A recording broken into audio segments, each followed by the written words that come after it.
হচ্ছে আর একটা রথ, তিনটে রথ তৈরি হচ্ছে যেটা তোমাদের বললাম। আর দেখে নাও তোমরা,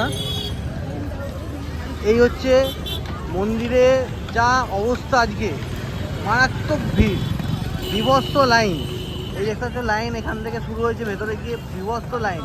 ওপরে জলের স্প্রে করছে গরমের জন্য, সব দর্শনার্থী দাঁড়িয়ে আছে, ওপর দিয়ে জলের স্প্রে হচ্ছে যাতে কষ্ট না হয় রোদ্দুরে গরমেতে।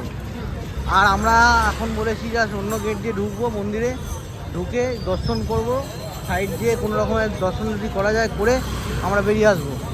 কারণ এখন যা লাইন আছে, এখন যদি আমরা লাইনে দাঁড়াই মোটামুটিভাবে আমাদের বিকেল হয়ে যাবে আমরা মন্দিরের ভেতর ঢুকতে। তো আমরা তাই জন্য অন্য গেট দিয়ে ঢুকবো। এই হচ্ছে দেখলাম জগন্নাথ টেম্পলের এত বড় এরিয়া, খুব সুন্দরভাবে সাজানো আছে, খুবই ভালো লাগছে দেখতে। এই সামনে একটা গেট আছে, এই গেটটা দিয়ে দেখি যদি ঢোকা যায়।